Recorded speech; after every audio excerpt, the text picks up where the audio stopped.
Olá, nós olá, bom dia.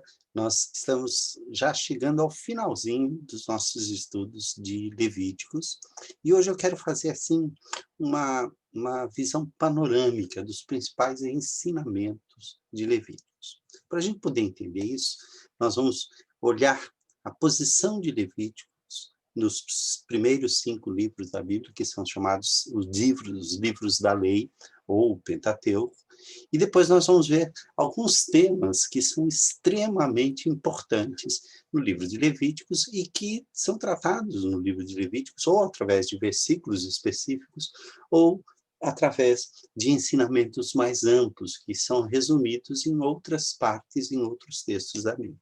Nós vamos fazer o seguinte, vamos orar, vamos pedir ao Senhor que nos abençoe, vamos colocar diante de Deus a nossa vida, pedindo que Ele ilumine o nosso coração e nos faça aprender e nos ensine e aprender realmente com o livro de Levítico aquilo que Deus quer nos revelar dos caminhos para a sua santidade, para a santidade de vida e para o reconhecimento da santidade de Deus. Vamos orar.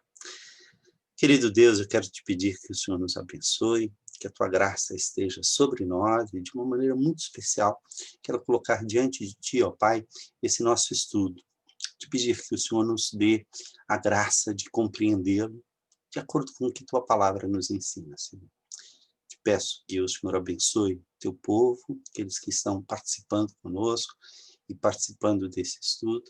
E hoje, ó Pai, nós possamos compreender a santidade na sua essência e naquilo que ela representa de mais importante no nosso relacionamento contigo, ó Pai. Nós te agradecemos e te pedimos em nome de Jesus. Amém, Senhor. Amém. Bom, queridos, vamos dar uma olhada aqui, começando pelo lugar de Levíticos no Pentateuco, né? Nós temos Pentateuco, uma história que vai da criação até a entrada da Terra Prometida. Eles chegam ali no ponto de começar pelo lado de lá do Rio Jordão, né, da Transjordânia, e aí, então, eles estão prontos, quando Moisés deixa o povo, deixa a sua missão, ele passa essa missão para Josué, porque até ali ele cumpriu com o que ele deveria fazer. É bem significativo você imaginar que Josué tem um nome que tem um significado muito importante na Bíblia. Quando se traduz Josué para o antigo, o grego do Novo Testamento, a tradução que nós temos é Jesus. Josué, Yeshua, significa Deus é o meu Salvador. Então, coube justamente aquele que é Deus, é o meu Salvador, fazer com que o povo entrasse na Terra Prometida. Mas toda a preparação foi dada através de Moisés, e ele vai aparecer no segundo livro, mas nós já temos o primeiro livro da Bíblia, que é o livro de Gênesis, contando os antepassados e contando todas as preliminares necessárias para entendermos como é que o povo estava no Egito, por que ele estava no Egito e por que chegou a hora de sair. Isso nós temos lá no livro de Gênesis, cujo nome em hebraico é No Princípio. Significa que é o livro que trata dos princípios.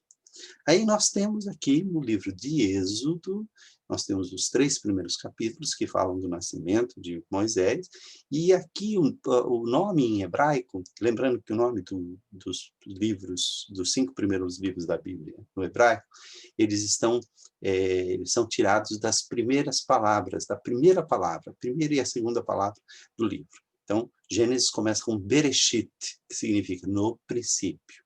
Êxodo começa assim: estes são os nomes dos filhos de Israel que foram levados ao Egito na época de José e tal. E aí vai nomeando cada uma das tribos de Israel. Então, basicamente, é um livro que fala do povo das tribos de Israel, de como essas tribos saíram do Egito com a mão poderosa de Deus, e como Deus os levou até o Monte Horebe, onde Deus lhe deu leis. E aí, então, vem o livro de Levíticos, que começa justamente assim. E chamou Deus Moisés para a tenda da congregação.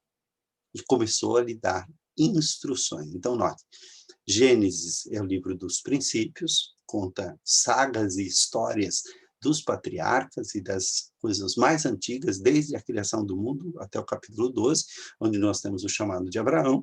Depois, a partir daí, em ciclos de histórias, nós temos o ciclo de Abraão, o ciclo de cada um de seus filhos, de Isaac Isaac e o seu irmão, agora fugiu o nome, que deu origem aos árabes, e o ciclo de Jacó, e depois o ciclo de José, que é justamente que vai fazer com que aquele povo, chamado por Deus, desça ao Egito e se torne o Egito assim, uma espécie de uma incubadeira para o povo de Israel. Aí Deus tira o povo e os leva até o Sinai. No Sinai, eles ficam ali estacionados, e Deus vai lhe dar instruções de como lidar com Deus e com a sua santidade.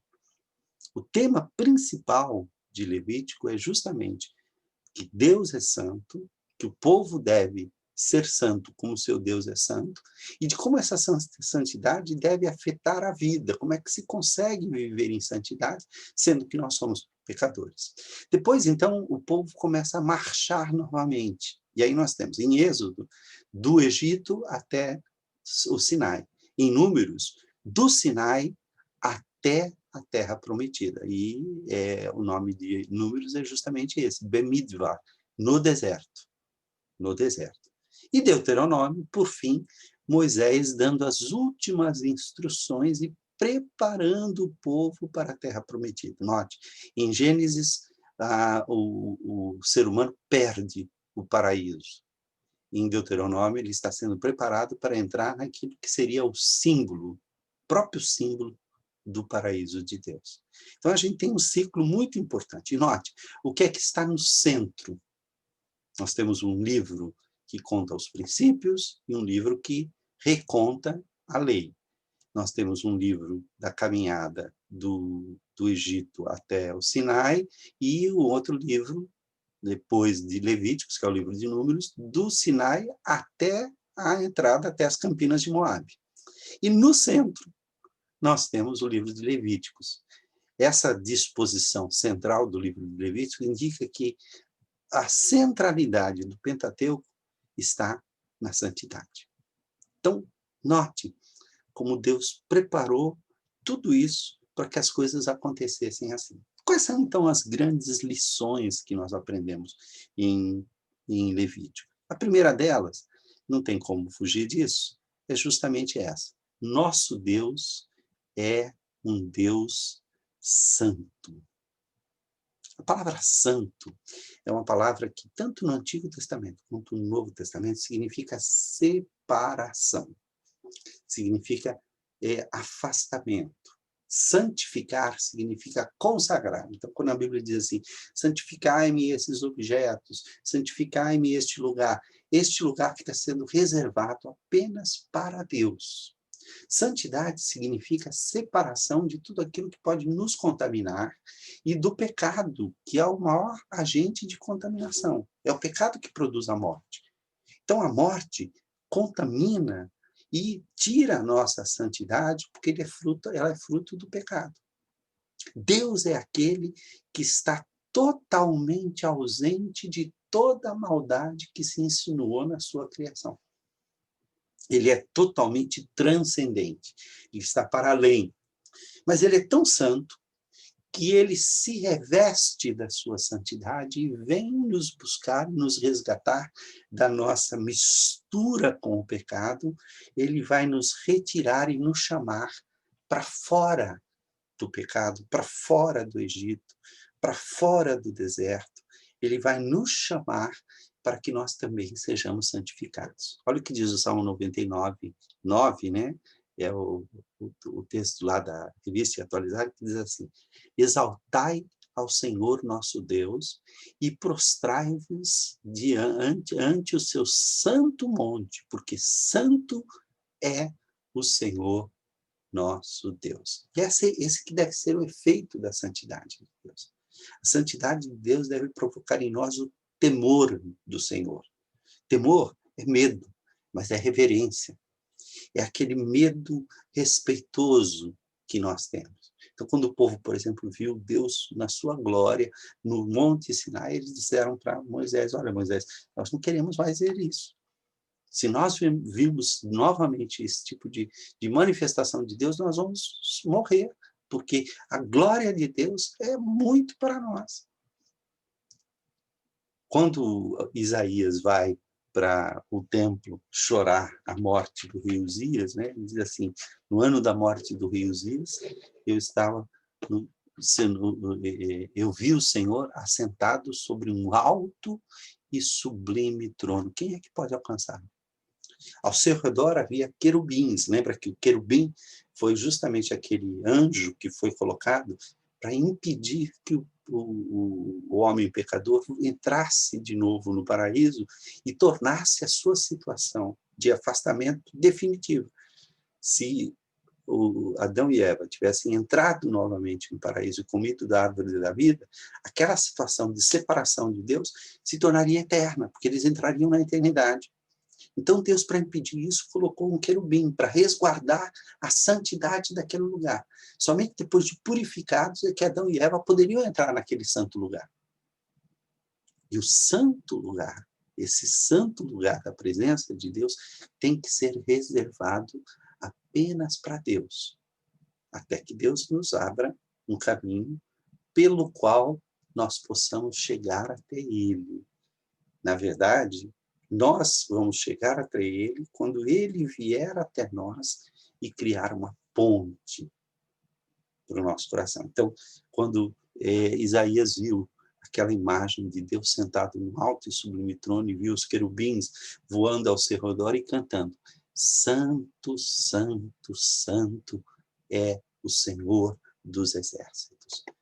Toda a terra está cheia da sua glória.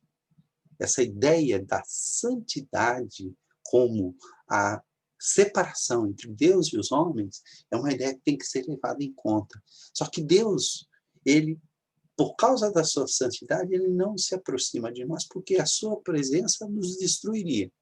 Mas por causa do seu amor, ele se afeiçoa a nós. E ele cria meios pelos quais nós podemos ser aceitos na sua presença. Por isso que o livro de Deuteronômio é um livro o livro de Levítico é um livro que trata de cerimônias de aproximação, de cerimônias de comunhão, de cerimônias de expiação, de cobertura dos pecados, para que nós não sejamos destruídos diante da santidade de Deus. Então, a primeira coisa que nós temos que aprender com o livro de Levíticos, nosso Deus é um Deus santo. Mas essa não é a única coisa. Deus quer que o seu povo seja santo.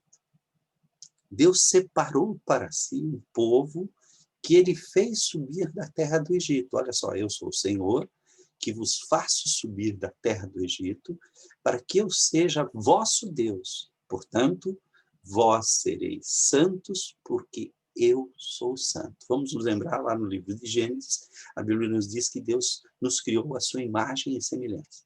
Então, nós deveríamos refletir a imagem e a semelhança de Deus em toda a nossa vida. Por causa do pecado, nós quebramos esta comunhão que fazia com que a imagem e semelhança de Deus estivesse presente nas nossas vidas. Então, nós perdemos essa capacidade de refletir perfeitamente a imagem e semelhança de Deus. Deus veio em nosso socorro. Ele criou a graça comum, que na verdade ele derramou a sua graça sobre toda a humanidade para que a humanidade não fosse destruída.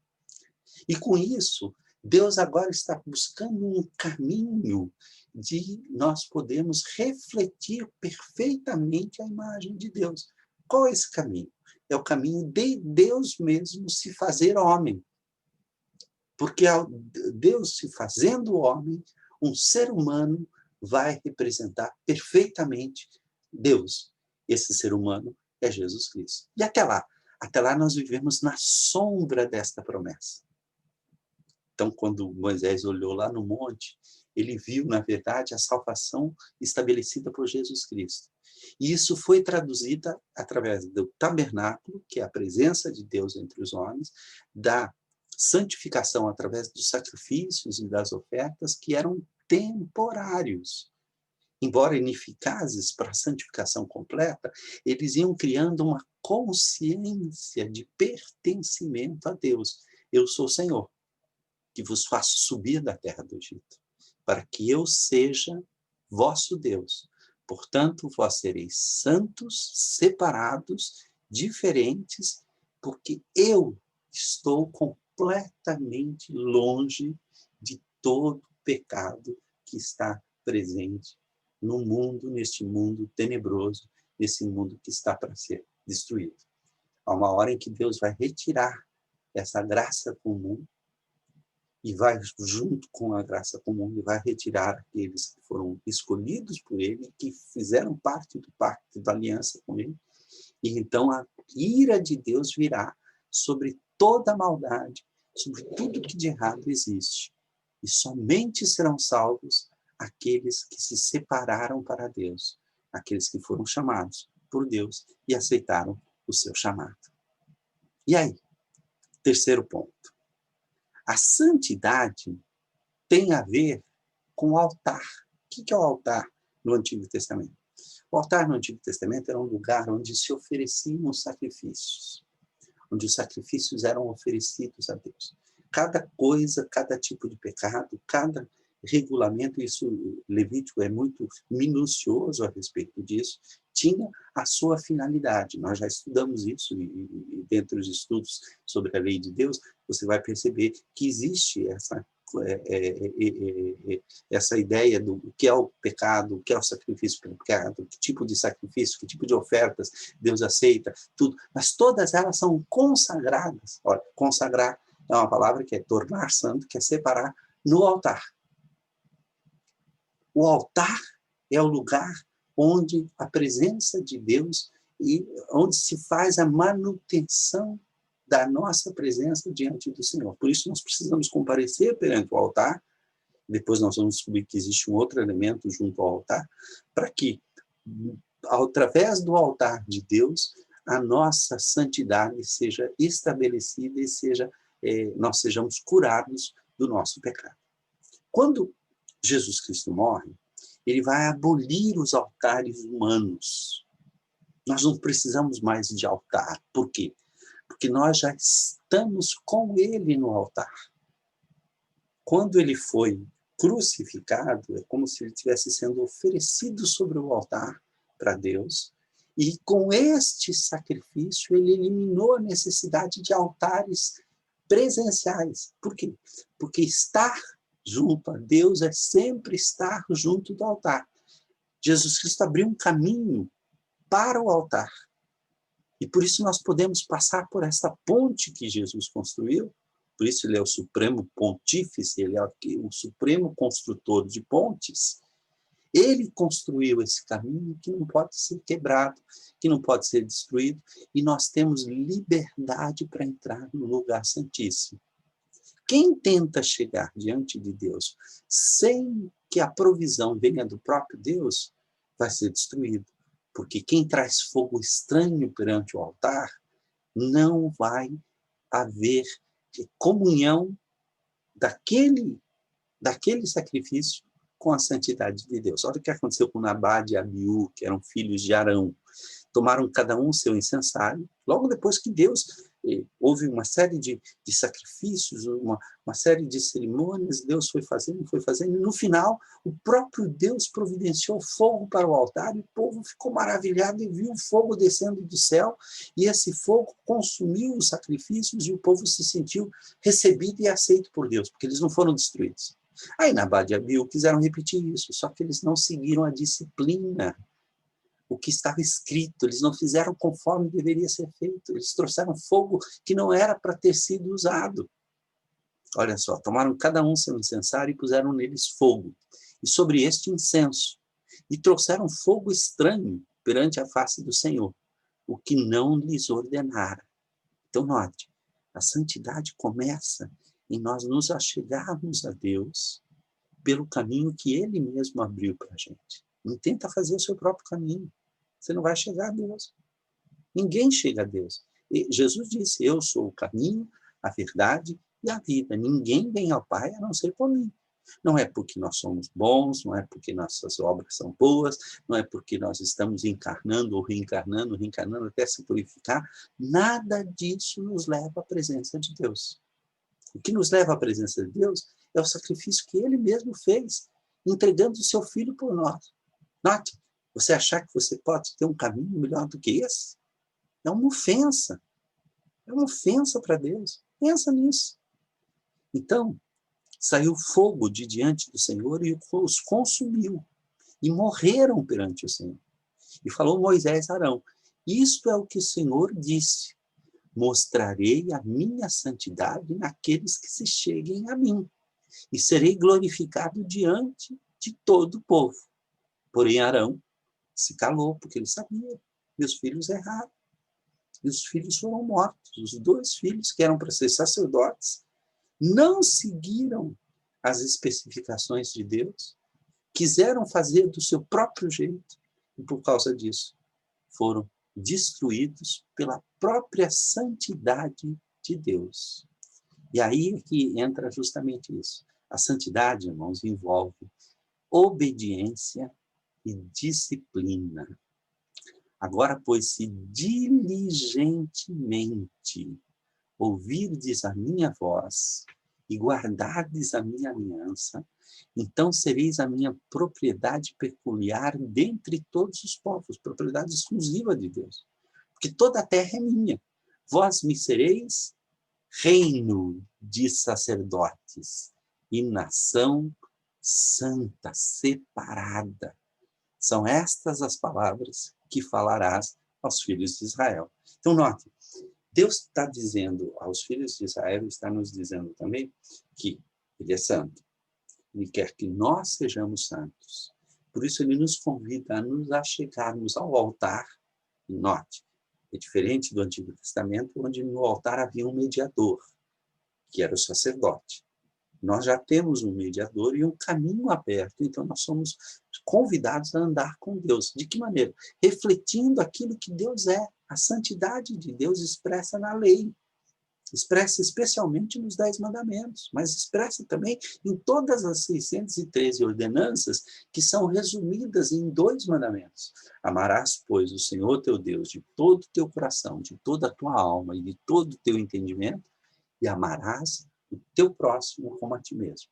Então, notem, como é que essa obediência, essa disciplina se estabelece? A partir do momento que eu amo a Deus, eu vou fazer o que Deus se agrada. E, naturalmente, Deus vai escrever no meu coração as suas leis. Toda vez que eu medito na palavra de Deus, eu estou sendo instruído pelo Senhor do que significa essa obediência, essa disciplina ao Senhor. Não é por isso que eu sou salvo. Não, eu sou salvo pelo sacrifício de Cristo. Mas a obediência e a disciplina fazem parte dos resultados da salvação na minha vida.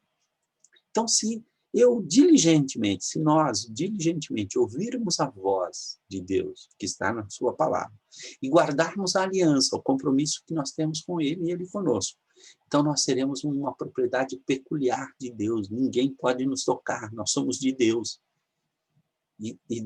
Separados dentre todos os povos, porque toda a terra é do Senhor.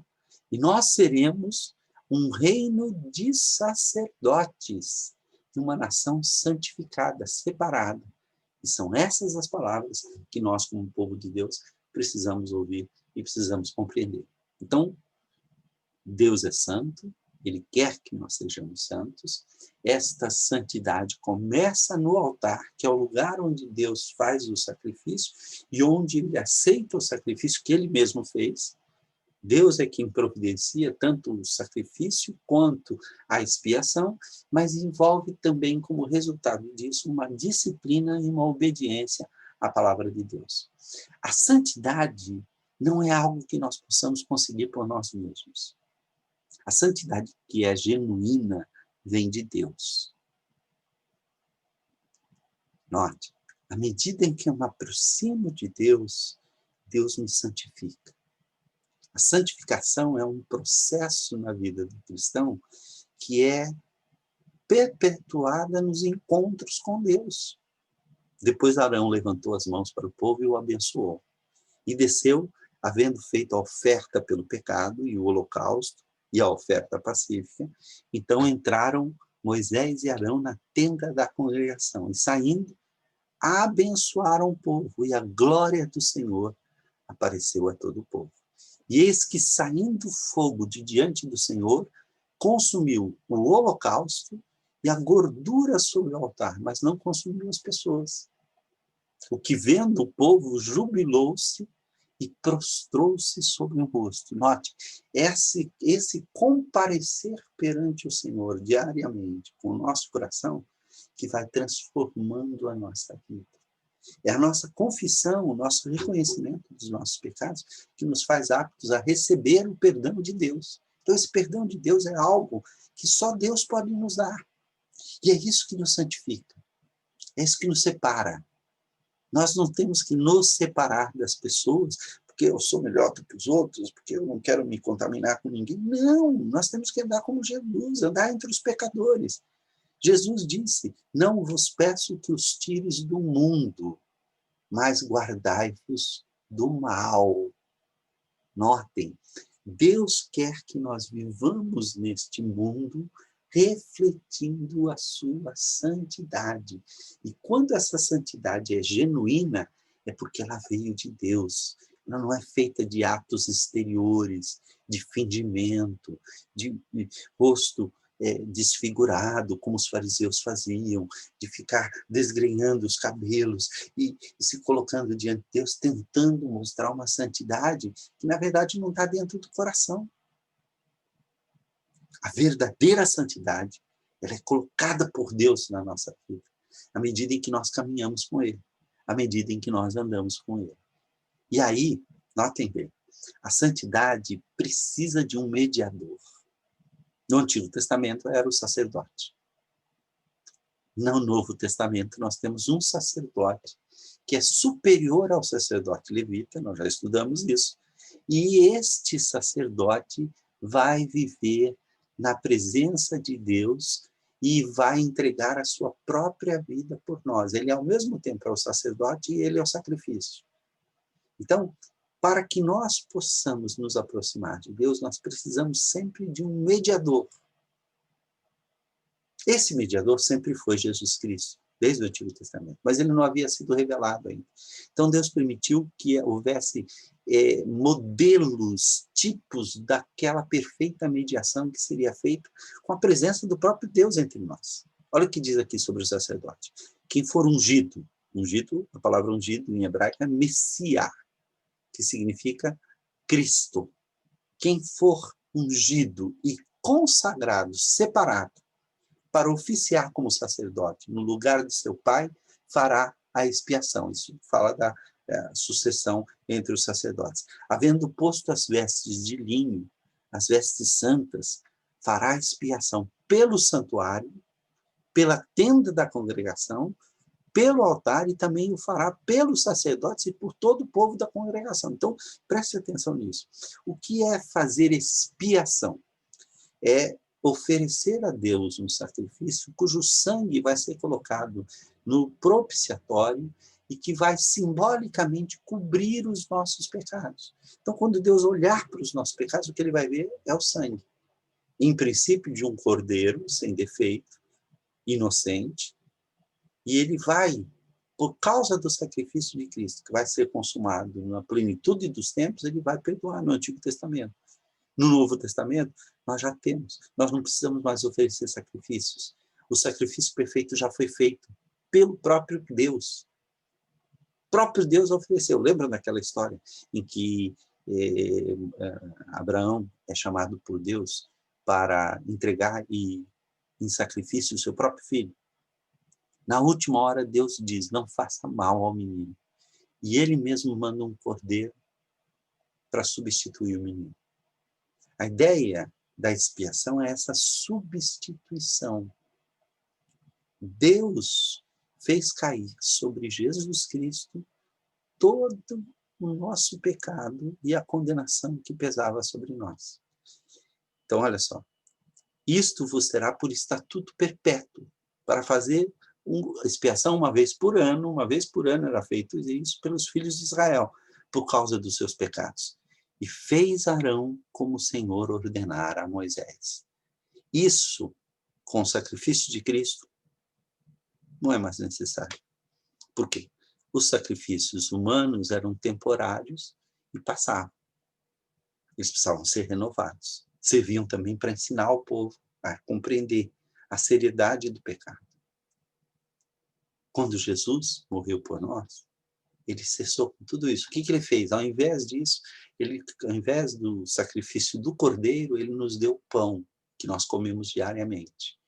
Ao invés do sangue do cordeiro, ele nos deu o vinho, que fazia parte das refeições também do povo de antigamente.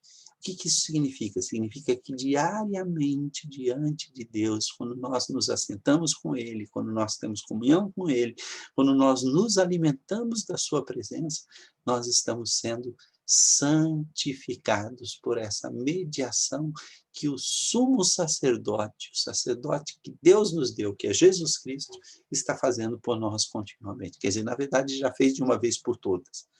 E agora o que ele está fazendo é a manutenção da comunhão conosco. Por isso que a Santa Ceia é chamada de comunhão. Que nela nós nos alimentamos da presença de Deus. Nós nos alimentamos e somos lavados no sangue de Jesus. Nós nos alimentamos da palavra de Deus. E somos fortalecidos e somos santificados. E aí, olha que interessante. A santidade afeta a nossa vida, a nossa família. Onde há santidade, há a bênção de Deus. Afeta a nossa cidade, afeta o nosso estado, afeta o nosso país, afeta o mundo inteiro. É porque o povo de Deus está abandonando a santidade que o mundo está se deteriorando cada vez mais. E note, santidade aqui não é aquela ideia de santarrão, aquela pessoa que é insuportável, que ninguém aguenta, é tão boa que é preferível ficar guardada lá dentro, porque é aquela santidade irritante, que fica se exibindo e se comparando com todo mundo. Não, a verdadeira santidade é a santidade de Jesus Cristo, que é humilde, é serena, é pacífica. Se andardes nos meus estatutos, guardardes os meus mandamentos e os cumprirdes, então eu vos darei as vossas chuvas a seu tempo, e a terra dará sua messe. A messe é a colheita, e a árvore do campo o seu fruto. A debulha se estenderá até a vindima, que é o tempo da debulha, é quando se colhia o trigo. Mas aí quando havia muito trigo, e vinha o tempo da época, a época da colheita das uvas, e não dava tempo de terminar. Então, olha só, a debulha se estenderá até a vindima, e a vindima até a sementeira. Note, há uma abundância, comereis o pão a fartar, o vosso pão a fartar, e habitareis seguros na vossa terra. Por quê? Porque se nós nos consagramos a Deus, se nós andamos com Deus, e andar com Deus significa amá-lo de todo o coração, e ao próximo como nós mesmos, o resultado são as coisas boas que Deus tem reservado para cada um de nós. Mais um pouquinho para frente, a santidade tem a ver com comunhão e com convivência.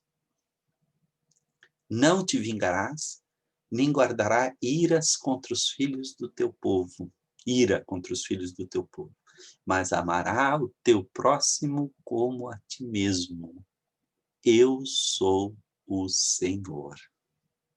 Note, não dá para ver santidade com briga.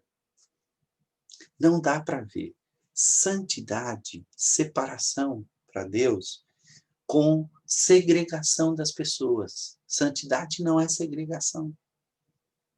Com maledicência, com discórdia, com porfia. Porfia é ficar brigando, com chocarrices, que é aquela coisa de ficar irritando o outro, de ficar cutucando o outro, de ficar dando indiretas e tal.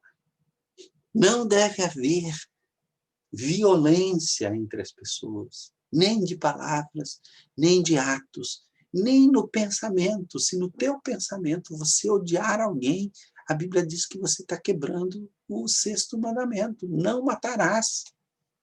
Jesus quem disse isso. Não é à toa que é em Levíticos que vai se tirar o 2º grande mandamento. O 1º mandamento é tirado também de Êxodo e de Deuteronômio. Amarás, pois, o Senhor teu Deus de todo o teu coração, de toda a tua força, de todo o teu entendimento. Ser santo não é ser chato. Ser santo não é viver se comparando com os outros. Ser santo é andar com Deus e não se preocupar se as pessoas estão percebendo ou não. Se for necessário, Deus vai mostrar que você anda com Ele. Isso vai se refletir no seu rosto. Quando Moisés desceu do monte, que ele ficou 40 dias na presença do Senhor, ele não percebeu que o seu rosto brilhava tanto quanto a luz do sol. Aí o povo não conseguia olhar para ele, e ele falou, o que está acontecendo? O povo disse, não, coloca um pano, porque a gente não está conseguindo olhar para você. Eu, por quê? Porque o seu rosto está brilhando. Notem. Não, eu não posso sair por aí dizendo, meu rosto está brilhando, ó, a minha vida, olha como eu sou bom, ó, como eu sou bacana, ó, como eu faço as coisas. Não saiba a tua mão direita o que fez a tua mão esquerda, não saiba a tua mão esquerda o que fez a tua mão direita. Tudo que nós devemos fazer é fazer com humildade, com espírito de prontidão, fazer porque é da nossa natureza. Incorporar à nossa natureza um espírito brando e aprender a conviver em comunhão com as pessoas de tal forma que nós estejamos amando aquele que chega perto da gente, mesmo que ele seja o nosso inimigo. Santidade, portanto, glorifica ao Senhor. A verdadeira santidade não busca a glória para si mesmo, mas toda a glória será dada a Deus. As pessoas vão querer saber de Deus por causa da nossa santidade. A nossa santidade não deve chamar atenção para a gente, é isso que o Espírito Santo faz. O Espírito Santo, ele chama a atenção para o Filho. O próprio Pai diz, olha, esse é o meu Filho amado, a ele é que vocês têm que ouvir. Ele é a expressão exata do ser de Deus. Então, tudo que nós fazemos deve ser para a glória do Senhor, e não para a nossa própria glória. Nós não devemos ficar esperando elogios, ficar tentando conseguir que as pessoas nos glorifiquem. Falou Moisés a Arão, isto é o que o Senhor disse, mostrarei a minha santidade naqueles que se cheguem a mim, e serei glorificado diante de todo o povo. Isso foi quando Nabal e Abiú foram destruídos. Deus está aqui afirmando que Ele quer mostrar a sua santidade, a sua glória na vida de cada um de nós.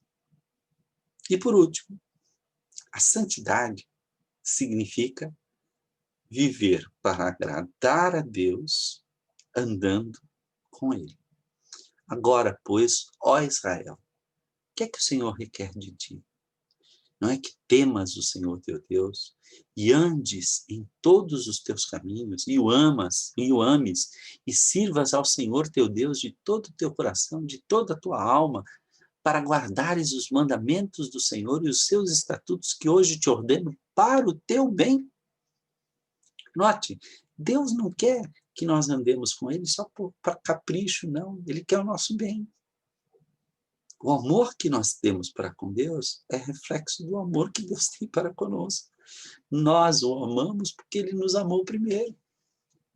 E a Bíblia diz mais, lá João vai dizer que se nós não amamos ao nosso irmão, a quem nós vemos, não temos como amar a Deus a quem nós não vemos.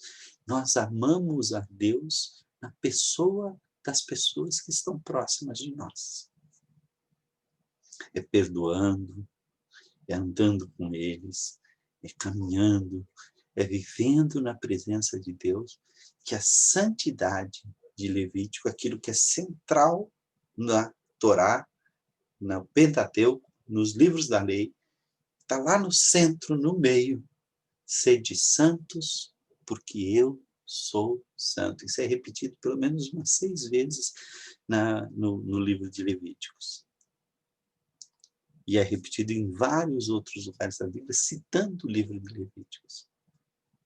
Vós sereis santos, porque eu sou santo. Você é o povo, vocês são o povo que eu escolhi para ser o meu povo especial.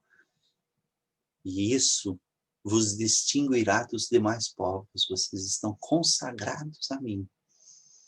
A sua vida é para viver comigo, para andar comigo. Por isso eu dei o meu filho. Por isso ele entregou o seu próprio filho.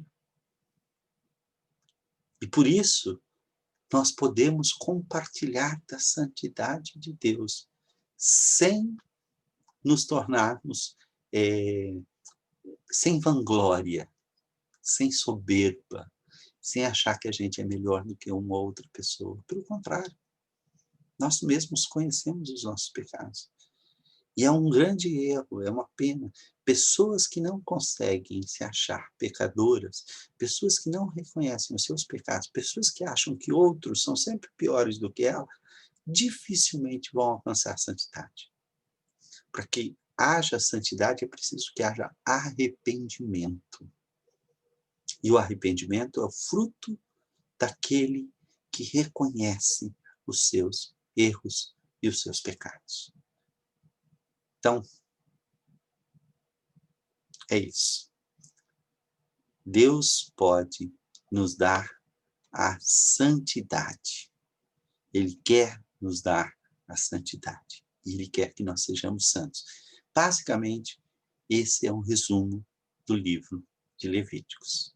Que Deus abençoe tua vida, que Deus abençoe o teu coração, e até nossos próximos estudos, que nós ainda teremos nessa mesma série, onde nós estaremos concluindo o estudo do livro de Levíticos em comparação com o livro de Hebreus e estudando a lei de Deus que foi nos dada através da sua palavra. Nós estamos encerrando e queremos convidá-lo a conhecer, nós vamos colocar aqui a série, né, todos os estudos, um outro vídeo. Eu quero te convidar a se inscrever no canal, a deixar ali aquele sininho assinalado, significando que você vai receber um aviso assim que um novo vídeo for postado. Que Deus te abençoe e que a graça de Jesus esteja no teu coração. Amém.